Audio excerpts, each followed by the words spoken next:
In the secluded village of northern Anatolia, there was a place forgotten by time, Karain Village. This village, nestled in a valley surrounded by pine forests, was squeezed between towering mountains. The villagers would retreat to their homes early in the evening and lock their doors tightly. For just outside the village, in the garden of a crumbling mansion, lay an old well that had haunted the village for years. According to legend, the well was cursed. Many years ago, a wealthy landlord had forced his laborers to work at the bottom of the well during the mansion's construction and abandoned those who defied him to die there. It was said that the spirits of the oppressed roamed the depths of the well, with moans and whispers echoing through the nights. The villagers were too terrified to even approach the well. One autumn day, a man named James, who had been away from the village for years, returned. James had spent his childhood in the village, but had moved to Istanbul with his family years ago. After his parents passed away, he wanted to see their old home in the village.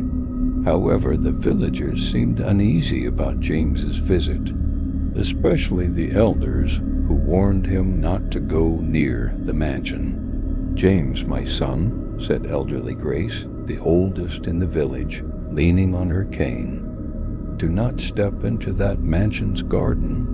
Those who lie in that well are restless. We've stayed away from it for years." James initially dismissed these warnings, but after spending a few days in the village, the strange noises he heard at night caught his attention. As he sat in his home, he heard faint whispers carried by the wind. Sometimes it was a distant moan, other times the sorrowful cry of a woman. James's curiosity grew, and one night he grabbed a lantern and made his way to the mansion. The mansion stood at the edge of the village, right by the forest. Covered in ivy and surrounded by fallen stones, it looked long abandoned. As he stepped into the garden, he approached the well. Under the moonlight, the well appeared as a dark abyss, yet a cold draft rising from its depths sent shivers down his spine. As James leaned over the well's edge, the sound of falling leaves echoed below. Then he heard a whisper rising from the depths of the well. "Save us?" Startled, James stepped back, but something compelled him to stay. It might just be the wind, he told himself. But when he heard the voice again, it was clearer this time. It sounded like multiple people speaking. The next day, James decided to enlist the help of some of the younger villagers to descend into the well. Michael and David, two young men, were initially against the idea, but eventually agreed after James's persistence and a generous payment. They brought ropes, lanterns, and tools to the well. James was the first to descend into the well, tied to a rope. As he made his way down the narrow stone walls, he struggled to breathe. When he reached the bottom, he noticed how strangely cold it was. He shone his lantern around and saw bizarre symbols carved into the stone walls. In some places there were marks resembling dried blood. As he explored, he noticed something glimmering in the soil at the bottom of the well. Digging it out, he found a ring. The symbols on the ring matched the stories told by the village elders. It must have belonged to one of the innocent laborers killed by the landlord. When James emerged from the well, he noticed something odd about Michael and David. They stared at him with vacant expressions, saying nothing. Though puzzled by their strange behavior, James decided to take the ring to elderly Grace in the village square. But something had changed in the village. People stared at James as if he were a stranger, and no one would speak to him. When he finally arrived at elderly Grace's house and showed her the ring, the color drained from her face. "My boy, what have you done? You've released the curse with this ring. Those in the well are now free." Before she could say more, a scream echoed from behind the house. James rushed to the village square to find Michael and David wandering aimlessly, their eyes black as coal and strange murmurs escaping their lips. That night, the village was plagued by terrifying events. Darkness seeped out from the well and engulfed the village. People claimed to see shadows moving on their walls and heard moaning and crying throughout the night. Unsure of what to do, James returned to elderly Grace. The old woman met him with an ancient book in her hands. "This book details how to break the spell cast by the landlord," she said. "But it won't be easy. You'll have to descend into the well again and destroy the symbols there." Early the next morning, James prepared to face the well once more. This time he went alone, armed with the old dagger and prayers given by elderly Grace. He descended into the dark depths of the well. The deeper he went, the harder it became to breathe, and the surrounding darkness grew more oppressive.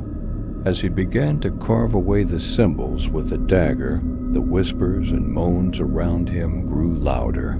Suddenly, everything went silent. In the pitch black of the well, a hand reached out behind James. The next morning, the villagers found James at the edge of the well, but he was unable to speak. His eyes stared blankly into the distance, and only one phrase escaped his lips. They weren't saved. We've reached the end of the first story. Now it's time for the second one.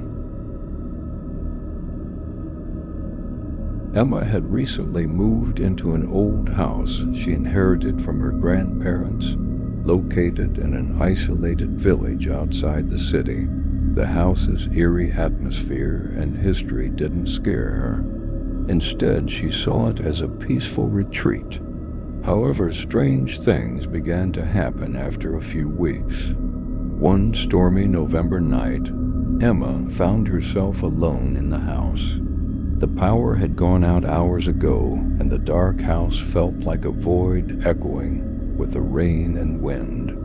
Using the faint glow of her phone, she lit a candle in the living room, trying to find some comfort. As midnight approached, Emma started hearing strange noises inside the house. At first, it was faint tapping from the ceiling. She told herself it was just the creaks of an old house. But the tapping grew louder and more rhythmic, followed by the soft creak of a door upstairs. Emma froze. Her heart pounded as she tried to stay calm. "It's just the wind," she whispered. But the sudden crash of a plate in the kitchen shattered her fragile calm, making her jump to her feet. Grabbing her flashlight, Emma cautiously made her way to the kitchen. The room was empty, everything in its place except for a plate sitting cracked in the middle of the table. She distinctly remembered putting it back in the cabinet that morning. As Emma stared at the plate, a soft rustling sound came from behind her. She turned quickly, only to see the kitchen curtain swaying slightly. But the windows were shut tightly, and the room was windless. Her instincts screamed for her to leave the room. As she turned to exit, she suddenly felt a cold grip around her ankle. Emma screamed, pulling her foot back, but nothing was there. Panicked, she ran to the living room. Just as she reached it, the candle's flame flickered and went out, plunging the room into complete darkness. In the suffocating blackness, she crouched in a corner, breathing heavily. That's when she heard a faint whisper filling the room. "Leave this place." Emma's eyes filled with tears, but she couldn't bring herself to move. The whisper stopped abruptly, leaving an oppressive silence. Emma was just beginning to calm herself when she noticed something in the large mirror on the wall. A shadowy figure stood behind her reflection, though the room itself was empty. The shadow suddenly stepped closer in the mirror, its hollow eyes staring directly into hers.